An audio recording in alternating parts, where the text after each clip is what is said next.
Hey all, today I'm doing The Writer's Not Writing tag by Nikki Marcus, and it's kind of old, it's from 2018, but I came across it recently. It's been kind of popular, and I thought, perfect, because I have no writing updates whatsoever.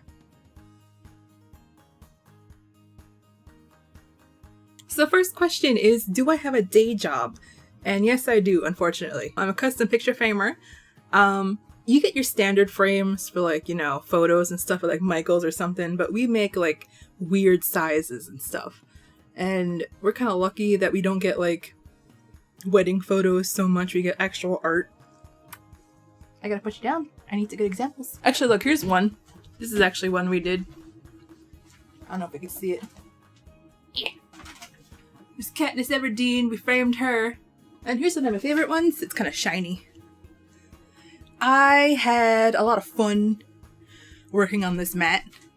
Like when people come and order stuff, they don't like do anything fun with the mat. They just like, hey, let me just get white 2-inch border, and we're like, okay, we do it. But this is mine, so I had a little fun. Although, secret between me and you, when I put the screw in here, I was a little too close to the side and I could kind of feel a little bump here. Shh. I also made this thing out of scrap wood and scrap glass.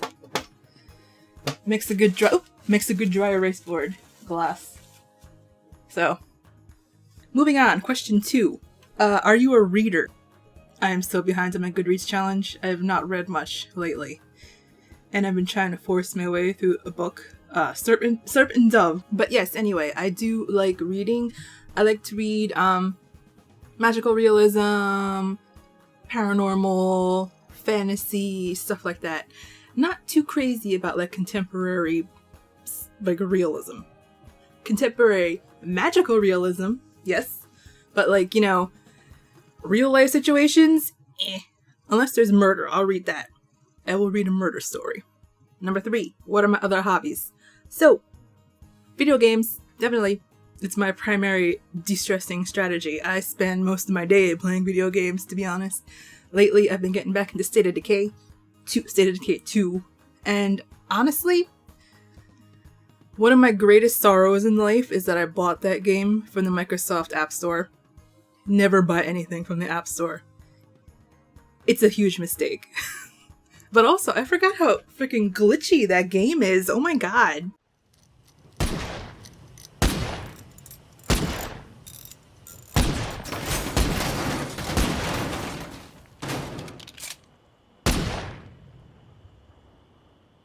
Other hobbies include guessing the ends to movies and TV shows as quickly as humanly possible. Favorite pastime. And also like random craft stuff, I guess. Question 4, tea or coffee? I have to say tea. Decaf tea. I can't drink caffeine. I think I've reached this level of like stress and exhaustion that I just can't drink it anymore. Not that it's ever done anything for me. I mean, throughout my whole life, I'd hear people saying, oh, I drank so much caffeine and I started shaking, or like, ooh, I got all this energy, and I'm like, excuse me? Like, I could drink a coffee and then go to sleep, okay? I have since learned that's a symptom of ADHD. So, yeah. So nowadays, I drink like this Greek stuff. It's a Greek company that makes it, I don't know, but it's a burnt barley. And it really does taste like coffee. It's kind of weird. Like, it's obviously something a little weird with it, but it's like the closest coffee taste that I've ever encountered that was not coffee. It's wild. And I would show you. I would go downstairs and get it to show you, but I don't have any. And the store I got it from kind of got destroyed in the flood the other day. Number 5, what are you passionate about? Define passionate. Okay, if I've sunk 1,000 hours into Skyrim and Fallout separately, does that count as passionate? Seriously though, I like studying languages. I'm currently teaching myself how to read Cyrillic, working my way to cursive. I've got most of the letters down. I don't make too many mistakes, even though it takes me a real long time to read it, but I generally can identify the letters, so next step is cursive. Very interesting. Some of the letters look completely different. Otherwise, I'm kind of like a rotating door of special interests. So I guess had a brief ecology fascination, crocheting, computer building, dog training, learning cat breeds, second language acquisition theory. I was totally into that. There was this whole period of time where I was just like totally interested in listening to and learning about North Korean defectors and like their stories and their journeys to like escaping North Korea. Also, tried and true hobby, making fun of Ben Shapiro. Number 6, do you have any pets? This gremlin here, her name is Kalani. She was a feral cat in Hawaii that I kind of picked up while I was in college. She was living off of fruits, and like she was this skinny little wormy thing. And ever since I got her, she's been like a little lap thing. She always wants to be held. She wants to be right there with you. And she will like try and get your attention. Oh, let's be real. Let's be real. She gets a little pissy. She will get a little pissy if like I move around too much. Especially if I'm like trying to like type and stuff. She'll bite me and then I gotta put her down for a couple minutes. You should see her tail right now. It's like... But anyway, she and I have gone through situations. Definitely, there have been situations that, like, we have experienced together. Number 7, what was your dream job as a child? So, dream job as a child was I wanted to be a paleontologist. Love dinosaurs. Totally thought that would be the coolest thing in the world, just to find dinosaur bones. I had this huge stack of cards, like each was a different dinosaur and like all the info about it, and I would just like flip through it. That was what I did for like hours, just flip through the cards and read them. Yeah, but family was like, no, don't do that. Do that when you can buy your first helicopter. Okay, get rich first, then you could be a paleontologist. Next job was a veterinarian, being a veterinarian. And that was a little more accepted in the family. When it came time to like choose something to do in school, I did not choose that. And I'm kind of happy I did, because I probably would have murdered someone by now. I'm being really honest. I have heard stories. We have a veterinarian friend, and I feel like there's only so many times like I could encounter a family bringing in their pet to get put down because they're moving before I would physically harm someone. Yeah, that was a good career decision to not pursue that. Number 8, if you could live anywhere else in the world, where would you live? I really want to say Japan. Okay, so here's the deal. I used to live in Japan, and I feel like I would enjoy living in Japan again, but also, the more I think about it, the more I'm like, oh, there were reasons. There were reasons that, like, the last time I was there, I was like, get me out of here.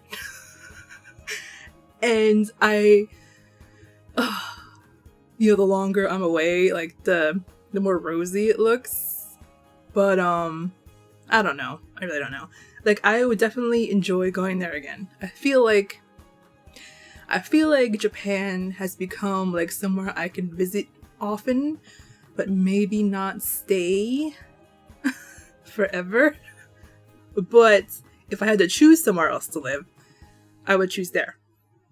If that makes sense. Like, I am definitely waiting for the, that situation, the current situation to relax travel restrictions. Because I definitely do want to visit my friends, and I do miss it. I do. And I know what they want to go, and if I'm there for too long, I'm going to be like, oh god. But I still want to go. Okay. Number 9, do you speak any foreign languages? Japanese. Actually, I did a little bit of high school and college in Japan. I had the whole sailor uniform and everything. I know the bone-chilling fear of having to do calligraphy while wearing a $200 sailor shirt. It's bad. And yes, I did get a little ink on it. I have witnessed the little circle of girls during uniform inspection secretly swapping socks so the teachers don't find out they're wearing Playboy bunny socks. Full transparency though, I haven't had much practice lately speaking. So like the last time I was like confronted with having to speak Japanese, I was like, So my speaking abilities have gone down very bad, but I could still understand and read and like watch shows and stuff. So I very good at understanding still, not so good at speaking. Last one, number 10. 10. What music would you find in your collection? This is like the worst question to ask someone with ADHD, I have to say. I'm sure it applies to other neurodivergent people as well. But you know what I'm gonna do? I'm gonna grab my iPad and I'm gonna put shuffle. And I'm gonna just say the first 5 songs that come up. You gotta go. Screen's too bright. I got an old iPad. I got an old iPod, you know, the ones that like were actually made to last before Apple figured out it's more profitable to make products that break. Okay. Okay, the first song is a Gundam song, Moment, from Gundam Seed. Okay, I gotta write this down because I should probably put them on screen. Next one. Jeanne d'Arc. It's Neo Venus by Jeanne d'Arc. It's probably Neo Venus by Jeanne d'Arc. And then ABBA came up. Gimme, Gimme, Gimme by ABBA. Alright, next up. Voices. I don't recognize this song. Alright, last song. Oh god. Okay, I wanna keep this a secret. Oh god, this is really dating me. This is really dating me so much. Okay, you know what? It's a Japanese song. It's another Japanese song. This is Jonetsu by Kinky Kids. I did this to myself. I really did this to myself. Those were all oh, no, ABBA was in there. We got anime songs, really old J-pop songs, and one ABBA song. Fairly accurate. I'd put Green Day in there. Oh, if I would have hit forward one more time, there's Missy Elliott, Lose Control.